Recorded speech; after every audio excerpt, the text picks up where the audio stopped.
All right, let's jump right into this explainer. Today, we're looking at the actual architectural build of a true food safety system.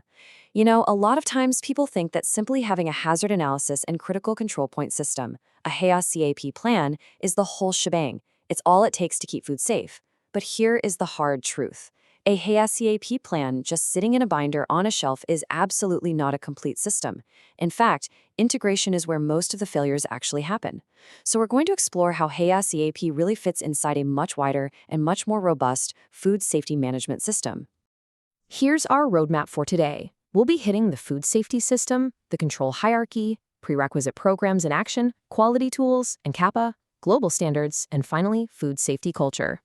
So let's start with part one, the food safety system, and look way beyond just the plan itself. To completely demystify HACCP's role, we have to recognize that it's literally just one single band in a massive structure. A real system needs policy and commitment right at the top, because that dictates your resources and authority. Then you've got your prerequisite programs, which manage your everyday operating environment. Right there in the middle is the actual HACCP plan, which is there to control significant hazards at very specific steps. But it definitely doesn't stop there. You also need verification to prove the plan is actually being applied and improvement processes, like audits and management reviews. The big takeaway here? HACCP is heavily supported by prerequisites and continuous improvement. It cannot stand alone. Moving on to part two, the control hierarchy. This is all about building that solid foundation. We really need to contrast these two main tiers because they are fundamentally different. On one side, we have prerequisite programs, or PRPs. These manage your general environment. We're talking about ongoing, site-wide practices, things like cleaning, pest control, and maintenance. They aren't tied to one specific hazard at one specific step. Now, on the other side, we have critical control points, or CCPs.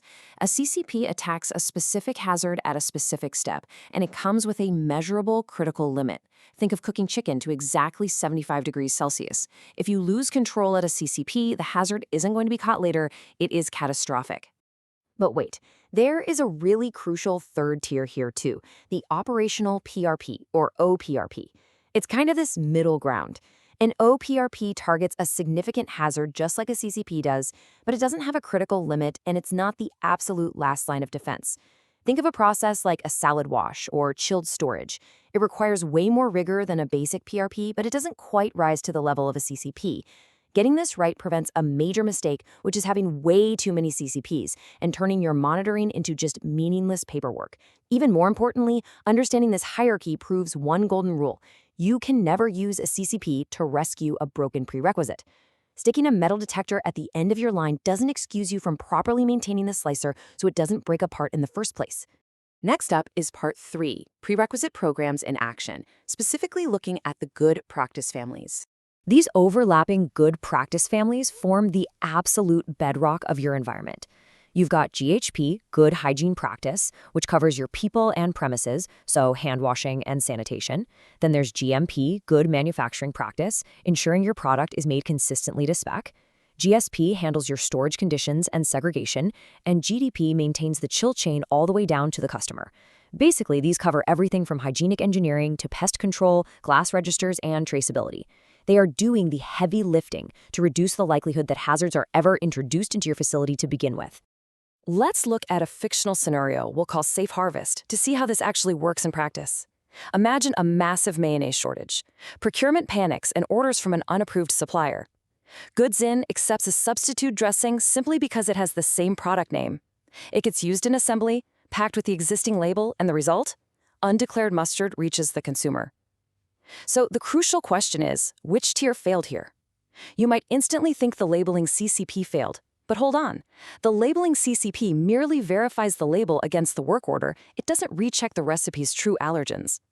The massive failure happened way upstream at supplier approval and raw material control, which is a prerequisite program. A failure at the foundation totally bypassed the CCP. All right, part four, quality tools and CAPA. This is our safety net.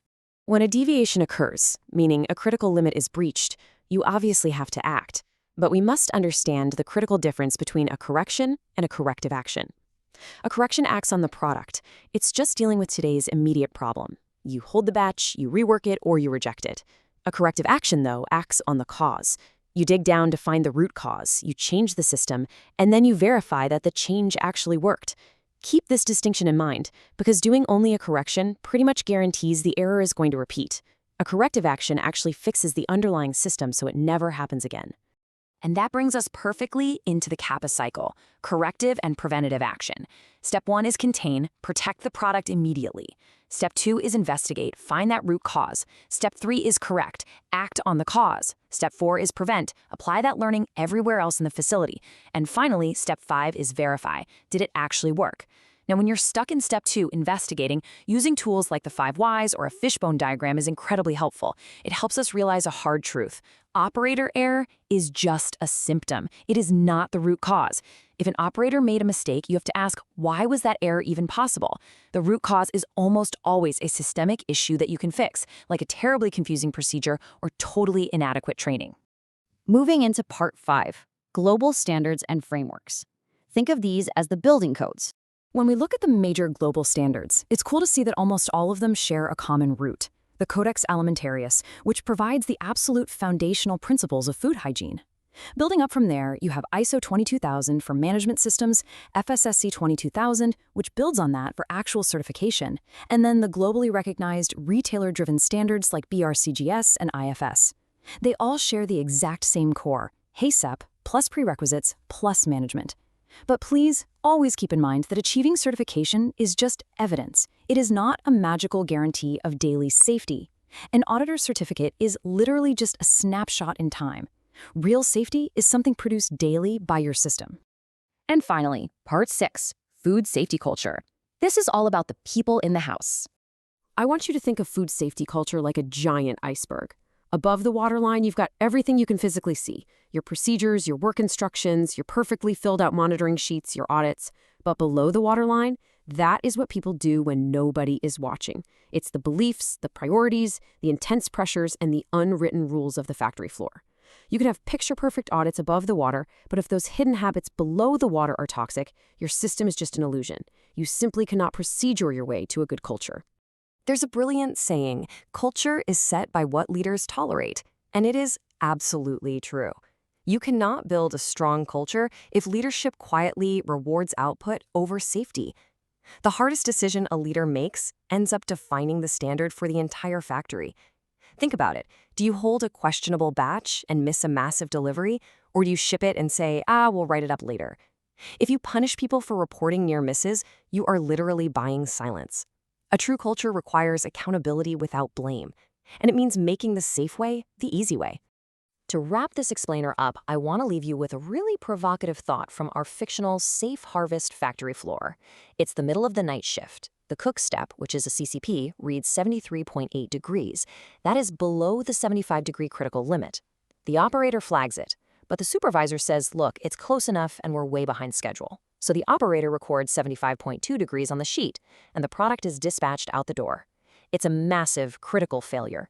But who really failed here? Sure, you could discipline the operator for falsifying a record, but we know that only treats the symptom.